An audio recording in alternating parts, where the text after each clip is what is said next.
All right. Let's go. Let's get started. Yeah. What's today's episode about? I don't know. It's about a lot of things. I feel like we got hung up on the friend stuff for a little bit. Mm-hmm. And not in a bad way. Yeah. I don't think that we were like saying the same thing twice, but it was like a continuation. Yeah. You know? But today, like literally a week and a half ago, I said to you, there was something going on that I wanted to open up about. I think I was ready to open up about it. Mm-hmm. Remember? Yeah. And then 2 days later, I went and I watched the Barbie movie. And did you sob? I haven't seen it yet. I did. I mean, did I cry? Did I cry? Do I have ADHD? Does a bear shit in the woods? Yeah. I mean, yes, I cried. Yeah. I love it when you cry sometimes. Because I know it's coming. You do this swallow. I do. Mm-hmm. I do. And it's not like I'm trying to hold it back. It's just like I can feel it. Like it's like a throw up. No, like but when you feel it coming up. When you do your swallow, I am thinking in my head, oh, it's coming out. Here she goes. But it's interesting to me how we said this in an episode. Actually, we did say it in the last episode, how like sometimes things come to me when I'm ready for them. You know, like the book, reading it again and being able to read it through a different lens. I feel like I watched that movie when I was supposed to.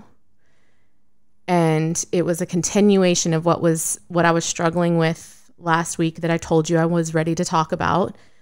But I was able to see a different side of it after watching the movie. And it was like, oh, this was the lesson. And so I am not going to give away spoilers. Please don't. If you have been living under a rock, I will say that this movie came out last week, the Barbie movie, and everyone's losing their ever-loving minds. And like it is all over the place. I know it's really like I have not seen the movie, but you know, just through social media, it's funny to watch how triggered people are getting from it. But you know what I think it is, and I've noticed a trend, and this will probably trigger some people too. Mm-hmm. But I have noticed that there are two ways to watch this movie.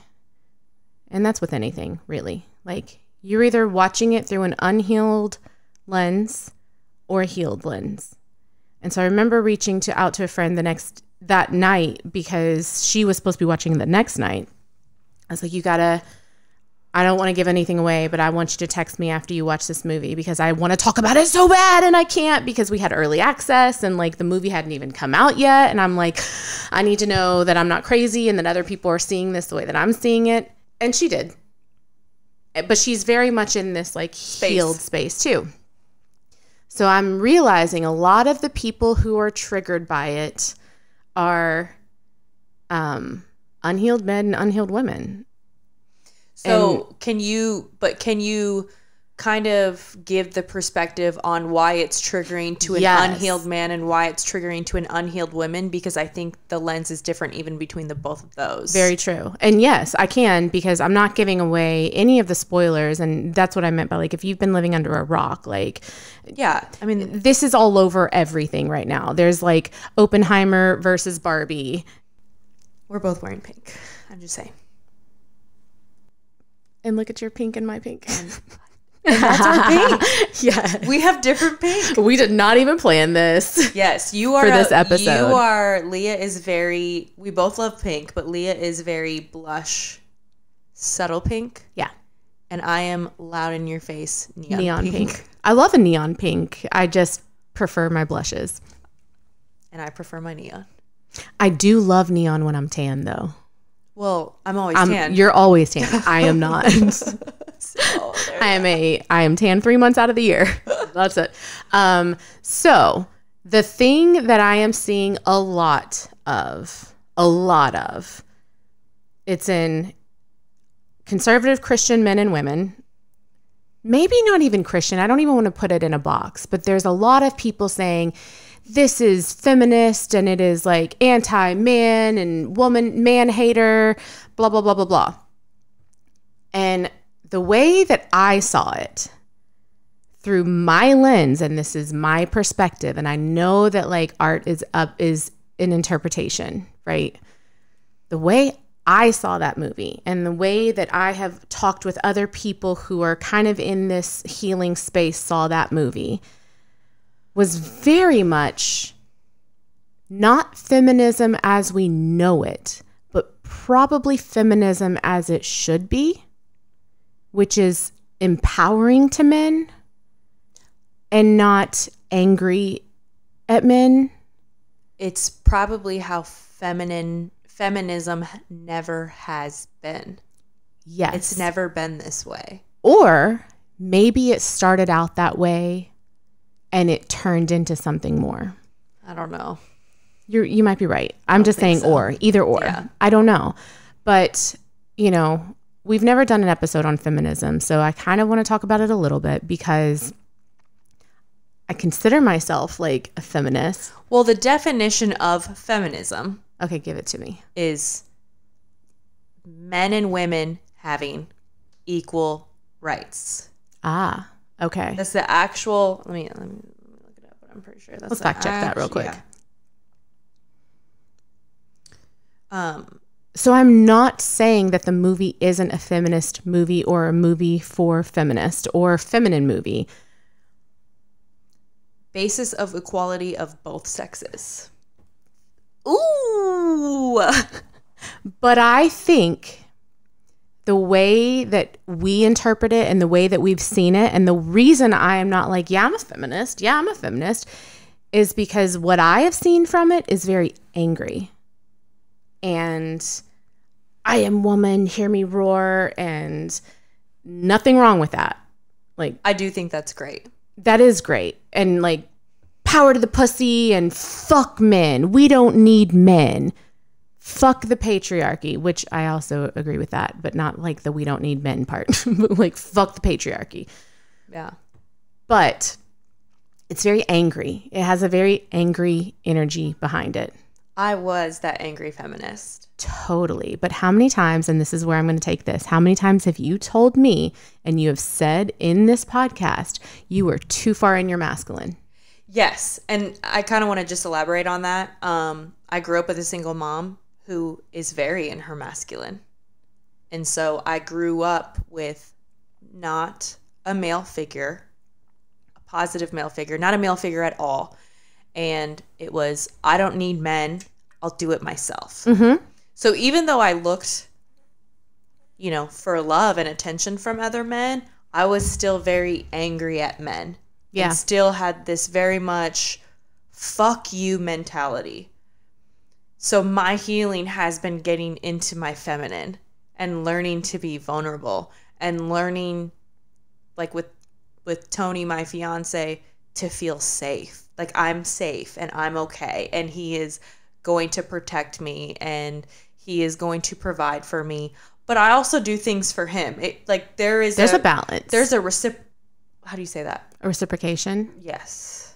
Yeah. Yeah. And that's, I think, what I mean. Like, but when I was in my masculine, it didn't work because he wanted to do certain things for me and I would not let him. I was very headstrong and very like, I don't need you, blah, blah, blah, blah. And he's the first safe man I've ever had in my life. And you're still like, I still don't need you. But it was hard. It took time for me to get out of that. And it took time for me to really acknowledge that, 1, there was a problem. 2, I needed to heal. And 3, like, then we had to maneuver our relationship in a different way because I was different.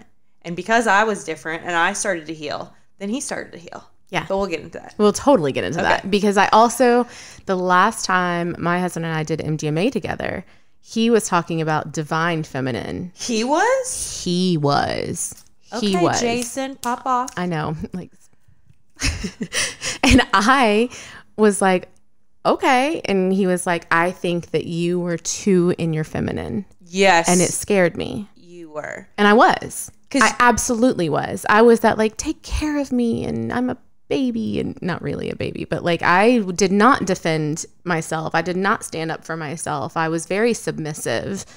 I was not empowered. And I think that there has to be a balance of both in a relationship, but also within yourself.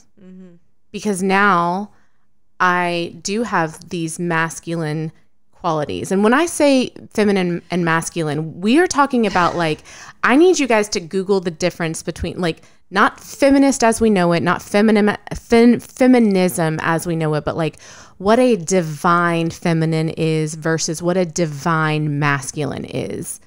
And those qualities. Can you look up that real quick? Because it is very hard to find a divine masculine who is also in touch with his feminine side, because there has to be equal parts in both. Right. We both have feminine and masculine, and men have masculine and feminine. Right. And it's okay. People think that it's an insult, but it's not. I think they're like thinking of the definition of feminism or feminist. Feminine. Right. Feminine doesn't mean my husband goes around like wearing pink or, you know, wearing thongs or panties. And even if he did, who fucking cares? But like, feminine energy and feminine power is he's able to be vulnerable, and he allows himself to be taken care of in ways that like a divine feminine can take care of him. So you were 2 in your feminine. Yes. Okay. And you were 2 in your masculine. Right. So a wounded feminine. Oh, yeah. Okay. Let's talk about this. The wounded feminine versus divine feminine. Okay. Wounded feminine. Insecure. Yes. Needy. Yes. Codependent. Yes. Manipulative. I would say unconsciously, yes. Inauthentic. Yes. Absolutely. Over emotional. No. Yes. Yes. And the victim. All 6, baby. I counted 7, but I was all of those. Yeah, shooting 100. Shooting 100. Okay. 10 for 10. Now the divine feminine. Okay. Intuitive. Yes. Grounded. Yes. Receptive. Yes. Reflective. Yes. Strong. Yes. Boundaries. Yes. Empathetic. Yes. Compassionate. Yes. Magnetic. Yes. Supportive. Yes. Vulnerable. Authentic. Flows through life effortlessly. Surrendered, open, trusting, creative. Okay. Hold on, though. I will say sometimes I fall back into the wounded feminine. Sure. Listen. But like I am more of the divine feminine than I was the wounded. But what do we always say? We're healing, not healed. Okay. Right. Mine. Wounded masculine. Wounded masculine. Let's hear it. Aggressive. Oh, yeah. Controlling. Yes. Withdraws. Totally. Yes. Avoids. Did you? Yes. Yeah, with men, yes, for sure. Okay. Yeah. Because if I were to get in a fight with somebody I was in a relationship with, I would be like, okay, we're done. Put on that mask, hyper independent female. Fuck you guys. Oh, hell yeah. Okay. Or you went the complete opposite. Yes, you're right. Too competitive. Yeah. Abusive. Unstable. Not necessarily consider myself abusive, but I am very aggressive. Divine masculine. Deeply present. Doesn't judge. Supportive. Has discipline. Focused. Logical. Confident. Protective, honest, accountable, has integrity, humble, boundaries. Wow, boundaries on both. Interesting. Offers stability and security. And that's on both. And responsible. The stability and security, was that on both of them? I feel like it was. Mm-mm. Oh. Mm-mm. But boundaries was. Interesting. So again, we have qualities that are masculine and qualities that are feminine. There's no way around that. There is no way around Everybody that. does. Everyone does. I think we fight sometimes the other energy. Yeah. Yeah. And I think we have an interview scheduled with someone who we wanted to talk to this about like Sam. Yeah. Okay. We'll just go ahead and say it. Okay. About the difference between a wounded and healed or healing masculine, and a wounded feminine and a healing feminine. Yeah. So let me get back to the story. Let's backtrack a little bit, because that's what I want everybody to know, that like I am looking at this through that lens, knowing what it means to be a divine feminine energy, and knowing what it means to be in both my feminine and my masculine, and empowering myself in both of those things. And in this conversation on MDMA, like that we're having, like we Google it and we're looking at it and we're talking about it just the way that you and I were. Mm-hmm. And he said something to me one time about Aubrey Marcus being like too far in his feminine. No. He was like, I'm never going to be an Aubrey Marcus. I'm never going to know what to say when you're like super like emotional. I'm not that feminine. I can't be that feminine. Because he's like, Aubrey Marcus is in his feminine. Yeah. And he's like, that'll never be me. I'm starting to see like little bits of that happening in our relationship. Mm. But I think it's because I am also working on those parts of myself. And maybe you're getting a little bit more in your masculine. Right. And so he is able to get into his feminine. Yes. Because you are able to, well, we'll go into it, but you are able to do a better job of holding space for him, so he is allowed to be vulnerable. Yes. Because that is something that can be incredibly hard for a man. Yes. And I never saw it that way. I just saw it through my own lens, not through Tony's lens too. It's hard to do that. Sure. You've got to really sit with that emotion and with that other person in order to be able to see and hear what they see and hear, you know? Yeah. So, I guess I don't want to throw myself under a bus here, but I'm going to talk about the thing that I said I was ready to talk about and why. You know this. I've known. You've known this about me. And it's something that I've kind of kept away from our listeners because there's a lot of shame and guilt around it. But like the last probably 5 months, there have been situations where I have let myself get out of control and rage. Okay, what do you mean by that? Well, it's interesting because I'm like listening to something completely separate about Enneagrams, and it's talking about how like a lot of times people who seem like they never get angry, and even heard it in a podcast with Gabor Mate and Stephen Bartlett. Same thing. Like the people who seem like they never get angry, it's because they're suppressing it. And anger is there. They are just stuffing it. They don't allow themselves to feel it. And anger is also an incredibly healthy emotion. I think the problem is what we do with it. Yes. And if we suppress it, it's going to come out eventually, and it's going to come out probably pretty ugly. And how is it going to come out? Who is it going to come out on? How are you going to reel that back in? This has never, ever happened before. So I'm saying this because there's been like a lot of shame and a lot of guilt around it. And you know this, like we've sat down here and like fucking cried about it because I'm like, what the fuck is wrong with me? Which there's nothing wrong There's with nothing. you. And I'm starting to like realize like what was happening. When I would rage, it would be over a situation that we have fought over before.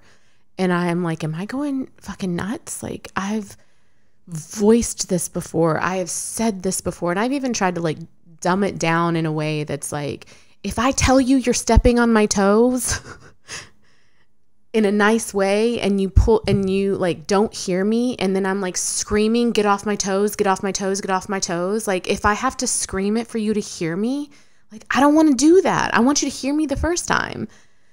But I would rage as in I would throw things, I would break things, I would scream. And when it happened, like it was like I wasn't able to stop it. Mm-hmm. It felt good, like scary good. I mean, it probably felt good because you're actually just getting it out. But I also, when it would happen, I would watch him shut down and be like, I'm really sorry. I'm so sorry. I'm really sorry. And I'm like, okay, he heard me. This was my mentality the first time it happened. I was like, I had to do that in order for him to hear what I was saying. I hated that I did that, but he had to hear it. And that was the only way he would hear it. Which you've said that to me too. Yes. I don't like that. Mm-hmm. I hate that. I'm like, it shouldn't have to get that way. And then it happened again about a month later. And I should also add that every time this has happened, it's been like in my luteal phase of my period where like you're extremely on edge and highly emotional. So it's almost like that added layer of like, what the fuck? I love when that happens and then you get your period like 2 days later and you're like, oh, that makes so much sense. Literally. Like every time I would be like, that checks. Yeah. That checks. So then the second time it happened, same thing. It was just like, I don't want to have to get to this point, but also like, what the fuck is wrong with me that I am letting myself get to this point? And then I started journaling and we went to that embodiment circle where she talked about being the good girl and, you know, being afraid of her anger the first time she felt it. And I was like, oh my God, that's what's happening. Like I have suppressed anger for so long. Your entire life. My entire life. That it's coming out in these spurts when it shouldn't be that big of a deal. It was coming out over little things, so I thought. And it made sense. Like I journaled about it. I was like, I don't think I'm really this angry. I think it's just realizing that his anger always trumped mine. And their anger always trumped mine. And anytime I would voice my anger or feel angry, someone else would get angrier and I would be like angered into submission, if that makes any sense. So pre-mushrooms, Jason and Leah. Yes. When you guys would get into a fight or you guys would have a disagreement, he was the one. Even though he was probably the one that messed up. Yeah. You would try to voice something to him that upset you and he would just get angry at you. Mm-hmm. So then you would shut down. I would shut down. And it's almost like the roles reversed. It got to the point where the roles were reversed and that's where I had this realization because I was always the first to apologize. Always. Always. He would fuck up so bad. And I would like not want him to sleep in the bedroom and he would go sleep on the couch. In the middle of the night, I would go and I would like lay with him and I'd be like, I'm sorry, I got mad. Every time. And that's how we reconnected. Every time. The way I don't know that life. Well, let me tell you what's happened in the last couple of years since he's gotten sober is I have a very hard time now apologizing. Even when I know I'm wrong. Probably a lot of resentment that's built up. There's been a lot of resentment and he knows that and I have told him that and he struggles with it because he's like, do you think you'll ever get to a place where you'll apologize to me? It like broke me down. This was like all within the last couple of weeks. Fuck. You're swallowing. Thanks. You know, and it really sucks because I'm like, I want to. And I'm working on that. Like, I know when I do things wrong, it's just a really hard thing for me to apologize when I did it for so long. Right. And that's kind of where I'm like, do other people feel this way? When they come out of like those types of relationships where they were always the ones apologizing, do they ever fix that part of themselves? Because like right now I'm like, it almost hurts me to apologize. Yeah. Well, I think too, I was always the angry one, and you always suppress that anger. Yeah. So for me, I have had to learn to contain it. But for you, it's just coming out for the first time ever. Truly. And I think it needed to get out. And when it comes out, it's not going to come out perfect. It's terrifying when it comes out. But that's many, many years. Because, with every relationship, there's always these deep cuts that we do to each other.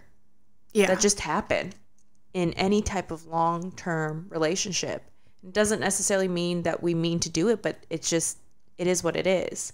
And over time, those cuts really hurt. And so your anger is not a bad thing. You have to learn to hone it in, but you're aware of that and working on it now. So I really do think you should give yourself some grace, because even the anger is new for you. Well, and that's kind of why I'm like, okay to talk about this now, because I think we say this a lot, like self-awareness is the first step, but it's only the first step. So it's like, I knew why it was happening. I came home and I told him why, and he understood why, and it made a lot of sense to both of us why. It doesn't take away the fact that when I get that way, it shuts him down emotionally. Yeah. It scares him. And I started to see, this is so fucked up, but like I started to see him as like a scared little boy. And I'm like, oh my God, it's not working because he's hearing me. It's working because you're scaring him. It's working because I'm scaring him. And I didn't want to do that anymore. Yeah. But just think of this. This is just this never-ending book of healing. Yeah. This is just another chapter where you are learning more about yourself. You're learning more about Jason. And this is an opportunity for you guys to continue to grow and heal together. I feel like this is like a therapy session right now. But so I want to talk about it because, it's happened a total of 4 times. Like, I don't know when it's going to happen, but I swear to God it is in that luteal phase. Swear to fucking God. But the way you beat yourself up because you like lost your shit 4 times, I have been losing my shit my entire life. Right. Well, and that was kind of my justification for it. I was like, wow, you've seen me get mad 4 times. Like, you know how many times I've watched you throw your keys at a wall and like throw a vase like at my, like behind me. And like, I've watched you do that shit for 17 years. And now I'm doing it to you and you're going to leave me. Like, you know what I mean? There was a lot of anger in that because I was like, motherfucker, I dealt with it when you were like that. Yeah. And I just sat back and took it. And now, like, hearing myself even say that now, I was like, oh, that's bad. Yeah. It's almost like that, like, angry inner teenager. Absolutely. It really is. It's like, you know how you, like, love on your inner child. You love on the inner child. It's like, oh, sweet, and do these fun, like, childlike activities and whatever. But then that inner teenager shows up and she's fucking pissed. Oh, my God. I almost pissed. Did a TikTok about that the other day, about like the difference between the inner child and the inner teenager, because this inner teenager is rearing her ugly head. Yeah. And so I'm not going to give details about any more of those things, but a lot of healing happened in the last couple of weeks. Before I went to go see the Barbie movie, literally the night of, he had made dinner for us and the kids, and I couldn't eat it. I had to be somewhere at a certain time, and so he was like, I made you dinner, and I went and I looked, and it was burgers, and there wasn't a fucking tomato. And you love tomatoes. I love tomatoes, and I like tomatoes on my burgers. I'm the only one in the family who likes tomatoes on my burgers, so Same. It kind of sucks. But I have only started voicing this in maybe the last 6 months to a year, because I'm also not a picky eater. I'll eat a burger without a tomato. But you like a burger with tomato. I just like a burger with one. I just have a preference. It's fine either way, but I like it better with one, right?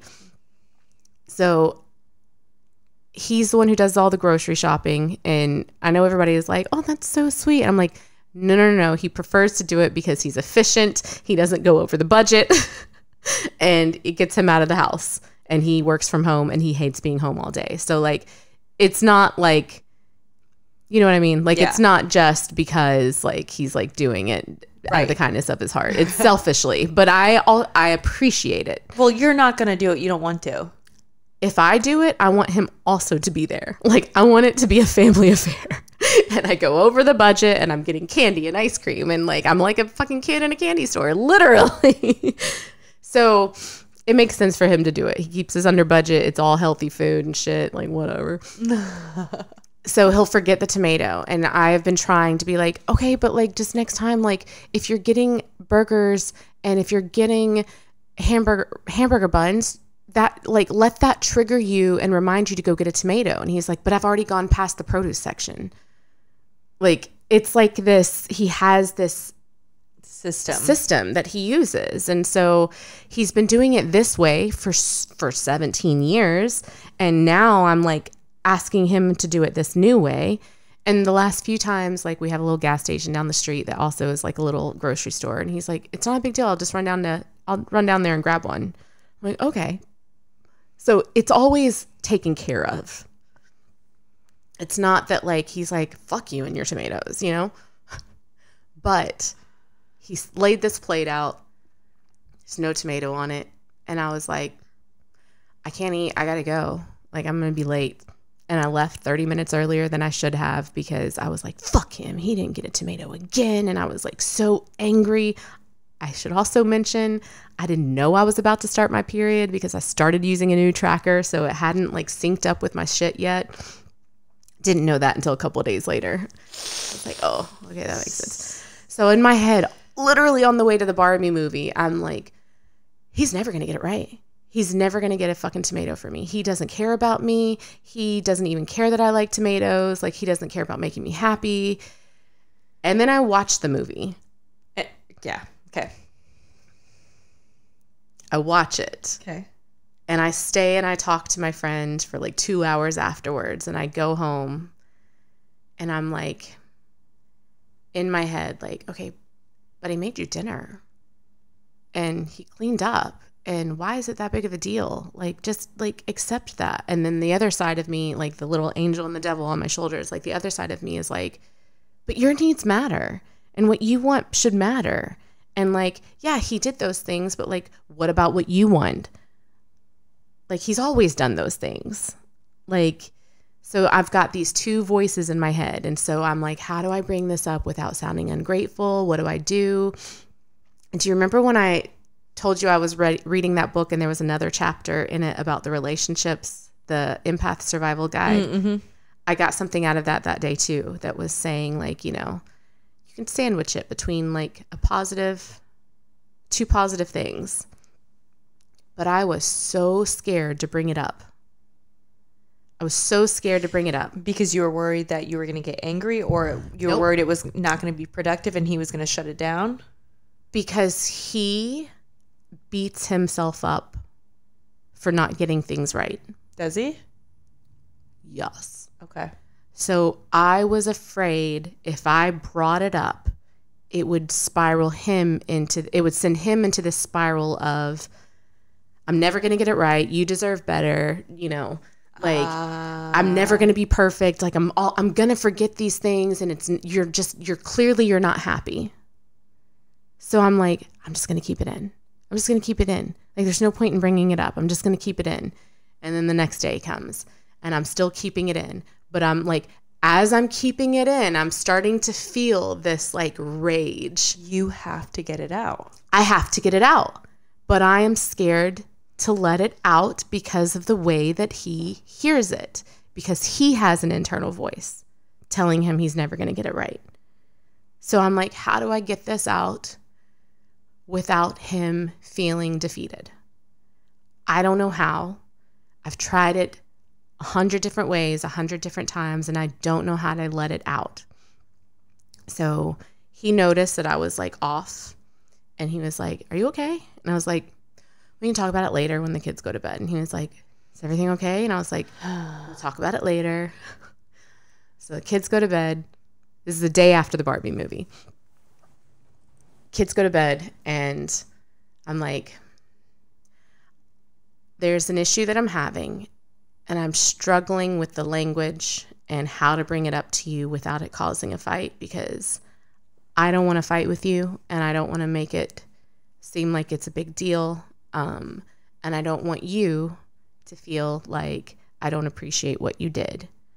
I was like, I'm very grateful that you thought about me and you made me dinner the other night.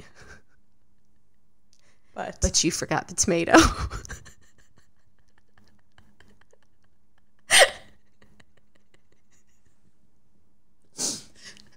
And I know it sounds so fucking... It's not about the pasta. It's not about the tomato. And he immediately, it starts happening. Like, oh my fucking God. Like, seriously? Defensive. You're going to... Seriously, Leah? And I was like, this is why I didn't want to bring it up. I'm struggling right now because if I keep it in, I'm afraid I'm going to rage over a fucking tomato. And that sounds psychotic. And I don't want to do that. Like, I'm asking you to help me communicate this because I don't want to be mad about it. I just want to feel like what I like matters to you. And he's like, well, if I'm being honest, like, I would keep it in because it's not that big of a deal, Leah. It's a fucking tomato. And I'm like, no. Let me tell you why it's not about a tomato. I was like, for 17 years, you didn't know I like tomatoes on my burgers because I kept it in. And I am aware that I have caused a lot of this resentment. I'm aware that a lot of this anger that I'm feeling is because of me. Because I kept it in. I was like, it's not about the tomato because your favorite ice cream is fish food. I mean, it's not my favorite. Wait, what? It's like a Ben & Jerry's flavor. Okay. I was like, it's not my favorite flavor, but we always get it because it's your favorite and I'll eat it. I was like, you probably don't even know what my favorite is because I'm just that, I just do those things where I'm like, I don't want to be a bother. Like, you've been that submissive. I have been that submissive for that long. long. We go to your favorite restaurants because I'll eat anywhere, but like we never go where I want to go because you don't like sushi. But I'll go and eat what you want to eat because it's just easier. And it's like, it's not about the tomato, but I'm feeling a lot of rage because I've let my needs and my wants fall away. And it wasn't just for him, it was for everybody. Like, I've just been the go-along girl for so long. But especially in our relationship. And I was like, and I'm afraid that if I keep that in and I don't bring it up, then all you've ever known is to make these burgers without a tomato. I just want you to know I like it. And like sometimes like you forget. And if I don't say it, then you're going to continue to forget. And then it's just going to be a non-thing anymore. Again. I don't want to get back to that. I want my stuff to matter. I want my needs to matter. I want my wants to matter. I was like, I don't know how to bring it up to you. And he was like, okay, all right, okay, I see. All right. So what if you just said, thank you for dinner. You forgot the tomato though. He was like, I'll go run to IGA and I'll grab it. And I was like, but then I feel bad that you're leaving the house to go get it. And he was like, that's not yours. That's mine. He was like, I'll probably beat myself up for like 10 minutes or like on the drive there. I'll probably be like, you dumb idiot. You forgot the fucking tomato again. He was like, but I'll get it eventually. And that's not on you for me to be upset with myself. Like, that's on me. He was like, I might be mad, but I'm not going to be mad at you. And I was like, okay. And then it got into this whole conversation about the rages. And I was like, I don't like that happening. I know it's not happened a lot. I know it's a new thing, but I really don't want to get to that place, which is why I'm struggling right now to like bring something to you and how to bring it to you. And he was like, I'll hear it better when you're not saying it when you're angry. That was it. I don't know. That was it. That was the lesson. So two things, because I'm here a lot. Yeah. And so I've seen the dynamics of your relationship. Yeah. And I'll bring up one example, and one example was your birthday. Yeah. Yeah. I could feel his stress. Yeah. Planning Planning your birthday. Mm-hmm. And his panic. Mm-hmm. Because he did not want to fuck it up. And it's almost like he goes into paralysis when he panics. Absolutely. He freezes. He knows he does. We've talked about this so many times. But I could feel it because I could feel him not wanting to fuck up and not wanting to make you angry. Mm-hmm. So there's that part of it. But then I also have seen where you do bring things up softly. And you do bring things up about how you feel or whatever, and he dismisses it. Mm-hmm. So I think it's both ends, like learning to come together. And I personally don't think that the rage was a bad thing, because I think it needed to come out for you guys to be in the spot where you're at now. Yeah. Because I think you just saying, hey, I need this. Hey, I need this. I don't necessarily think that he understood in some ways. Was the anger... Definitely, could the reaction have been better? Absolutely. But it's almost like that bad thing happened to then have the good. Yeah.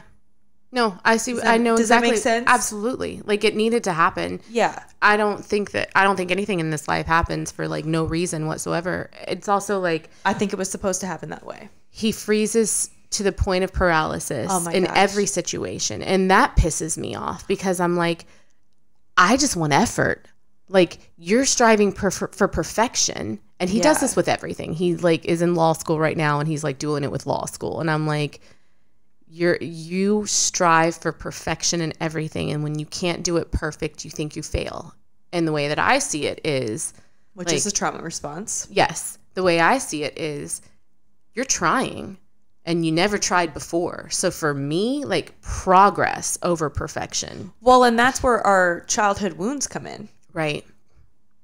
Right. Because you are not going to treat him the way that his mom treated him. Right. I have seen text messages from his mother telling him, I didn't do this. You fucked up as usual. And I'm like, this is where he gets it. Like, that voice, that internal voice in his head that like, you fucked up as usual. But when he went along with her plan, she stayed off his back. Yeah. And he was the best little son ever. Yeah. Because he didn't act out and he froze. He was in paralysis his entire life. Yeah. And that's how you got that little scared little boy. Well, and it's just a perfect example of, it's not about the tomato. It's so much deeper than the issue at hand. Yes. We just have to kind of put our guards down too. Well, and the way that I saw it was like, you know, we've been together 17 years, but like we are just now. Like, it's almost like we've been in a 2-year-long relationship, because he's been sober for 2 years. I've been healing for 3 years. Like, I am just now finding my voice. I am just now realizing these things. So it's like learning each other from the start.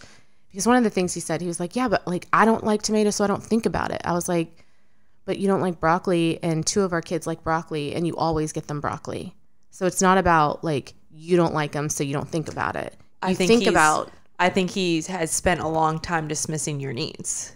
But I've also spent a very long time not voicing your needs. Yes. That's kind of, it's both. Right. And that's where that was. Right. So let me tell you how I got to that with the Barbie movie. Let's take it back. Let's take it back to the movie. And this is why I'm like, I don't want to give away spoilers, but if you have read or seen TikToks or watched any interviews or reels or Instagram posts about it, you kind of know what I'm already going to say. In the beginning, Barbie was very dismissive of Ken. It's just Ken. It's just Ken. And what happens is she ends up having to go to the real world. And in the real world, she sees how women are treated. And I think this is my interpretation of the movie, not only mine, but this is my interpretation of the movie. She sees it and she sees how we are dismissed as women. And she starts to have empathy for Ken. And she goes back, but Ken had already let the power go to his head. So then he's like this, fuck Barbie. We don't need Barbie. We'll run the world, because he read a book on patriarchy. And like, he's like, I'm bringing patriarchy to the Barbie world. It doesn't go over so well. And all the Barbies like end up being like these submissive women to the Kens. And it's real fucked up watching it in real time, because you start to see how that's kind of what's happened in the world until they all start to become empowered Barbies. But it's not empowered in a way that's like, fuck you, Ken. We don't need Ken. Every night's girls' night. Like, every night's Barbie's night. That's what I think she says in the beginning. They start to realize, like, the reason that Ken is acting the way he is because he was wounded, because he was angry, because he was holding all this stuff in and being dismissed and being looked over. So part of me relates to Ken. Yeah. And the rage that came after. And part of me relates to Barbie, because I'm both feminine and masculine. Yeah. And I think towards the end, she learns like to be less angry, and he learns to be less angry. I just think we did a Instagram a while back about angry vegans. And maybe I should like try to relate this back to that. I think what you're doing as a vegan is great, but when you are angry at me because I'm not doing the same thing, it kind of turns me off a little bit. It's all in the like delivery. You know what I mean? It's all about the delivery. If you were like, fuck you for eating meat, then I'm going to be like, fuck you for telling me. Can we talk about the Facebook thing that I got into? Yeah. So because I just think anger is met with anger, and right. Wounded people are met with wounded people. Yeah. And when you come from it, like from okay, I see what you're going through. I see what you're saying. I'm validating that. I am recognizing that, and I'm holding space for that. And I don't want to hurt you anymore. Mm-hmm. So if this is what it's going to take not to hurt you, then I will do this thing to not hurt you anymore. Yeah. Okay, talk about the Facebook thing. Well, it's just, so there was a woman on my Facebook, and she made a status, and it said, suggestions and tips on how to help your ADHD child thrive. And I know I'm the minority here. Every single comment was Adderall, prescription medication. And I don't agree with that. And again, this is just my own personal opinion. Just because it's my own personal opinion doesn't mean that you have to live your life based on my opinion. Right. But I think that we've kind of gotten into that world where that's how it is. So every comment was medication. And so I commented, and I just said, if you're not wanting to go that route, there can be other avenues. I know a lot of ADHD adults who have been on Adderall for a very, very long time, and they don't like being on it as an adult, but they don't know how to get off of it because it's all they know. And then they don't know how to cope with having ADHD without being medicated, but they don't like being on their medication. And then under it, I posted a video of Dr. Gabor Mate talking about ADHD, and ADHD is actually a sign that you had a traumatic childhood. And some woman I don't even know commented, and she said, Gabor Mate is a quack. You are so offensive to the ADHD. By the way, she doesn't even have ADHD. It's just her child. You are so offensive and ableist to the ADHD community. How dare you say ADHD is because of trauma, yada, yada, yada. And I'm like, how did we get to this point where because I'm speaking, and it's so offensive to the community. And I'm like, how did we get to this point where I can't even share my opinion about my own community because you don't agree with it? But also on a post where someone was asking for suggestions. Right. It wasn't like she was like, hey, I'm doing this for my kid. She was asking for suggestions. Right. And I'm like, which probably means she's looked at the Adderall route before and is not wanting to go there. Right. To be honest. Right. And, if that works for you, that's okay. Like with us talking about psychedelics, if that doesn't work for you, that's okay. And people, we've gotten a little bit of hate, but I'm like, if we don't align with you, it's all right. But our goal is to not align with everybody. Like I'm not for everyone. That's the beautiful thing about how this world goes around.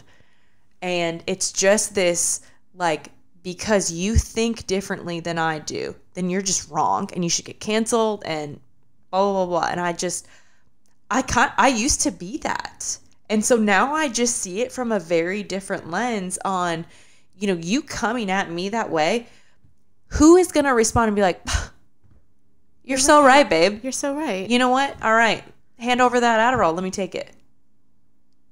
You're not going to get the message across. And when again, you're an angry vegan. And again, I am saying this having been that person. But it's okay to change. It's okay to change your opinion. It's okay to, but some people just really stay so stuck in it and they can't see other people's perspective or see that other people have different experiences or other people have different wounds, other people have different trauma. And I think we are so much more alike than we think, and we have a common goal. But we get stuck in our own muck. Yeah. That we don't see it, and we can't step outside of it and look at it from another lens or another point of view, or maybe have a conversation if you don't know the person and don't really understand, and it not be a fight, but just having different perspectives, listening and trying to understand each other. And even if you end the conversation still having different opinions and different perspectives, that's okay. I'm not saying you go and be a fucking asshole to anybody, but... No, but have you seen those videos, I think in Australia maybe, where they are having two completely different people? Like one's feminist, one's like male chauvinist, and they give them mushrooms. Yeah, misogynist, thank you. They give them mushrooms. They have them sit down and talk first, and then they give them mushrooms, and then they talk. I have seen it. And it's like they come out of it with this like new respect for the other person and understanding of why they feel the way that they feel. And it still doesn't mean that they're going to like not be a feminist anymore or not be a misogynist anymore. But it's like we have more alike than we have differences. Mm-hmm. That's universal. I now try to approach conversations as I would when I'm on MDMA. Because Tony and I this has happened, okay? Tony and I were in a huge fight. And that was the night that we planned to do MDMA. Huge fight, okay? Where he is fine, I'm gonna take it, and then you take it, and I was in my head. I took it. I'm like, I'm still gonna be like, fuck you, when I'm on this substance. Like, I'm not backing down. I'm not. I'm right, and shit. You're wrong. We take the medicine. Egos go out the door, and we just talk. And I think when we are in that, again, in that sober state where it's like, fuck you, I'm right, you're wrong, I'm not backing down, I'm not apologizing, yada, yada, yada. And I'm still guilty of this at times, right? Second we take MDMA, that all goes out the door. It does. And I can hear him, and he can hear me, and we get a lot more shit done to help our relationship grow because our egos are out. I think with MDMA, those walls come down that are there to protect you. Sure. They're there for a reason, and they've been there most of your life. Right. But sometimes you put those walls up with people that you probably are not, you could probably take them down with. Right. Tony, I'm not in danger. But Tony, I am safe. But the way that our brains work, and I understand it now, if it is triggered at all by something that reminded us in the past to like put that wall up in the first place, if I am met with anger, I'm going to be submissive. If Jason is met with anger, he's going to shut down emotionally. And if I am met with anger, you fight back. I fight back. Yeah. You know who else does? Tony. Oh, shit. Oh, shit. Yeah. Yeah.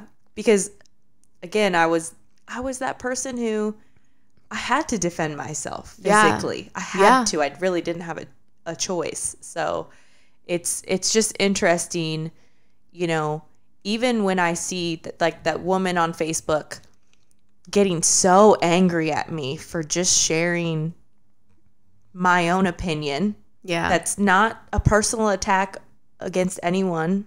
Her getting so angry, but me being like, wow, I wonder where that comes from. Yeah. Like, I wonder. Well, because you know it comes from somewhere. Right. But she's probably like, no, it's about your Facebook status. Yeah, no. You are so offensive. It's like, not about the tomatoes, Karen.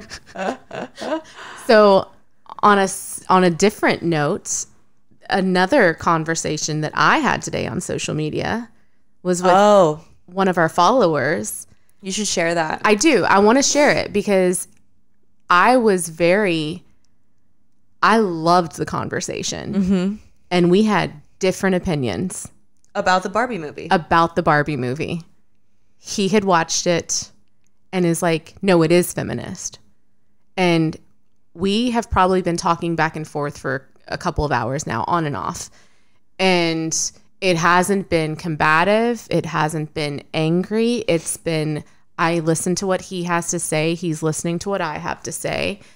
But I do want to share something because it was interesting to me. Because I'm like, I'm not saying that it's not a feminist movie. I still don't really understand what's wrong with a feminist movie. But I think it's different than the feminism that we know. And even the director and Margot Robbie have done an interview, and he was like, well, she said it was feminist. And I was like, no. She even said, yeah, it's a feminist movie, but it's feminism in a way that like a rising tide lifts all boats. Like, it's feminist. The word feminist has gotten a bad rap. Like, because it's feminist the way it's supposed to be. Yeah. You know? But so many people hear that word and it's like, no. But one of the things that he said, and I am going to say this, and I'm not saying it to throw him under the bus because I value the conversation that we have. And there were a lot of things in it that like I heard, he heard. It was a good back and forth. It was not a Karen situation coming at me. You know, I was talking about divine feminine and divine masculine. And he said, well, sometimes men, one of the things I said is like, sometimes we forget to hold space for men, to allow them to be vulnerable, to allow them to share their feelings. And that's one of the things that like my husband thanked me for this week. Like I sent you that screenshot. He was like, thank you for Well, here's the other thing. being vulnerable and opening up to me about that. And I appreciate that. Think about how many men murder, rape, commit suicide because of so much suppressed There's a lot of suppressed emotions and anger. And more men commit suicide than women. yeah, More men are mass shooters than women. More men are serial killers than women. More men abuse women than the other way around. There's a lot of fucking anger. But I am now realizing that I have to be able to hold space for him and his emotions if I am going to expect that in return. So I said something about like, you know, holding space for men and not being so mad at them all the time and realizing that their pain comes from somewhere too. right. And we are only perpetuating it by being angry at them. And we should probably be asking why they're so angry Yeah. Yeah. in the first place. Yeah. And he said, well, yeah, but like men don't want to do that. They want to provide and they want to protect. And I was like, I get that. They do, They do though. but also, Right. But also they should be in a relationship with someone who is able to hold space for them and their emotions in the same way you expect someone to hold space for you and yours. Because they're there. They are there. yeah. But I said this and chit chat happening. And then further down the line, something else comes up where he says, yeah, but women don't allow men to be vulnerable and show feelings. And I was like, let me correct that. Unhealed women. Unhealed women do not allow men to be vulnerable and to show emotions. So I get what you're saying, but I'm also hearing that you've maybe wanted at some point for someone to be able to hold space for the you and they couldn't. And also, I don't need my husband only to protect and provide for me because there have been times I have protected him. And I think that yeah. emotionally. And he said something like, I don't think my 5'2" girlfriend could protect me in a situation. But then he said, unless it was an emotional. And I was like, well, that's what I mean. Like, I've watched my husband shut down because of things that his mother was saying about him. And I defended him because he couldn't defend himself. Interesting. And to me, like, that's what he needed from me. I was able to come to his defense, whether he asked me to or not is not like, you know what I mean? Yeah. Like I'm watching this happen and the way that I'm seeing it is a child being attacked. That's the way I saw it happening. And I'll be damned if I'm going to sit back and let that happen on my watch and not do anything about it because he's supposed to be the protector. Yeah. No. Yeah. Sometimes you need protected too. Yeah. And sometimes a woman is able to do it. Well, and back to A healed woman. Yeah, and back Healing. to the like women don't let men, like women don't allow men to like have emotions and they don't hold space. Oh. Tony used to be married. The reason why that marriage ended is because he felt like he wasn't respected or heard or listened to. Men need it too. Yeah. And You're not too macho right. to have feelings. Right. And now we have, this relationship where we have worked really hard on our own wounds and worked hard together. Yeah. And so now we do hold space for each other. And when we do what we're supposed to do, when I can, be in my feminine and hold space for him, we have really beautiful conversations. And we actually get somewhere with the conversation instead of just both being angry and coming at each other. I'm right, you're wrong. I'm right, you're wrong. It's not this Yeah, when the ego goes out the door. We just had it this week. I told you that. Yeah. But I usually would meet him with, okay, I'm mad and I'm mad about this and blah, blah, blah, blah. Where instead, I did start to get that way. But then he started to express his perspective and his feelings. And I'm like, just listen to him. Just listen. Just listen. Like, it's okay to just hear what he has to say. And so I listened to him and I'm like, he's right. I don't think of it like that. I don't think about his perspective sometimes. And he's totally right. And I apologize, which that's very hard for me to do, okay? That's something I've really had to work on. Like how you always apologize first. It's hard for me to apologize first because I've always saw it as a sign of weakness.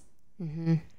And so again, taking those child wounds out and being able to sit with him in it and listen to him and acknowledge his feelings and take accountability for my part in it. He's not wrong 100% of the time and I'm right 100% of the time.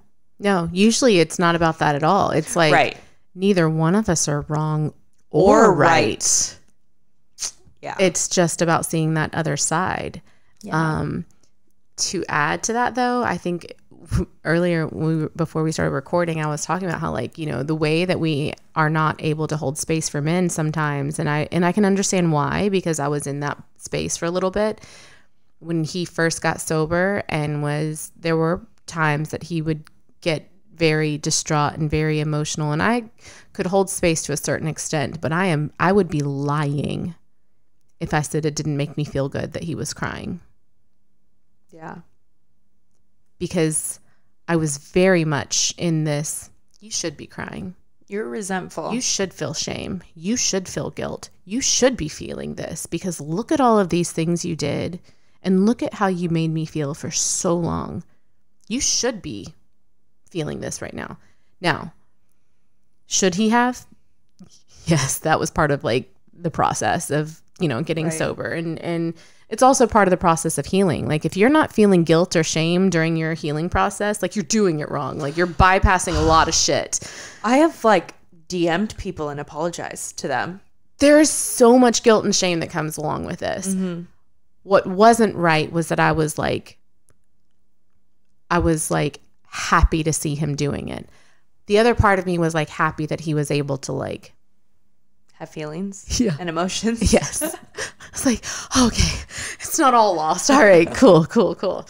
He can cry. And what's funny is you were saying earlier, I think apologizing is a sign of weakness. And here's where you said You said that, but I immediately was I think it's incredibly brave and strong to apologize when it's a real apology. Because my apologies before were not real. Yeah. I just didn't want to lose that connection. Right. I was trying really hard to keep a connection, and I didn't want it to be severed. Yeah. So that did come from a place of weakness. But when you are truly sorry for something, that takes a lot of strength. Oh my God. Apologizing is so hard.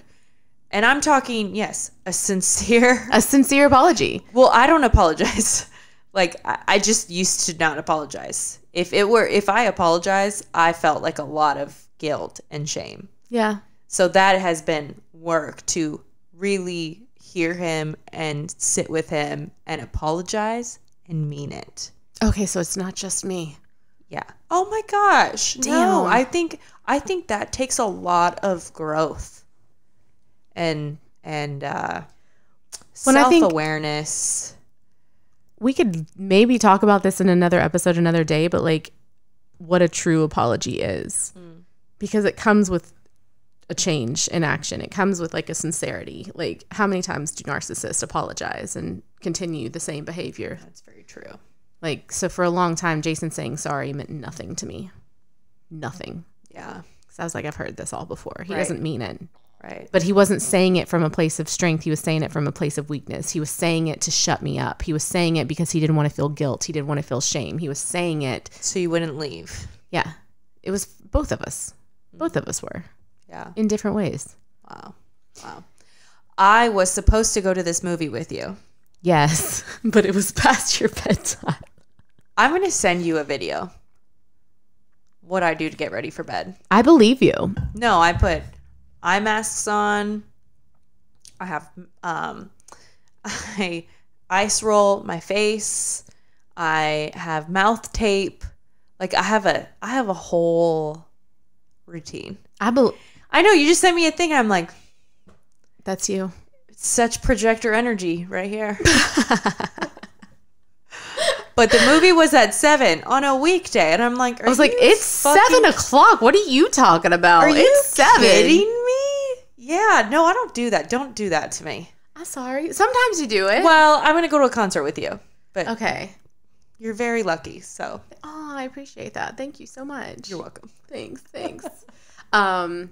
Okay. I don't know how to close this out. But I do want you to go see it and tell me what you think, because the way that I saw it was very different than some of the haters that I'm seeing out there. Like hating on it first off, without even seeing it. Yeah. And being like, it's got feminine agenda. Like, I need you to watch it and just watch the change that happens in the movie. And have a conversation with us. Well, and the other thing is, I think people were saying things like, oh, fucking movies these days, this agenda. And I'm like, okay, we are here on this earth to have a human experience. Part of a human experience is to be able to just enjoy watching a movie. And like, at least you could watch that movie and take a healing perspective out of it. Right.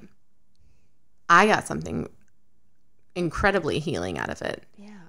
So I came home and apologized to my husband for raging about a fucking tomato. It's not about the tomato. It's not about the pasta. It's not about the pasta. All right. I guess to all our listeners. Yeah. Look into the divine feminine and the divine masculine. There's a good way to look at it. It has nothing to do with feminism as we know it. Yeah. Do your own research. Stay curious. Stay curious. Be open. Less judgmental. Less judgmental. Please. And we'll see you on the other side. Bye.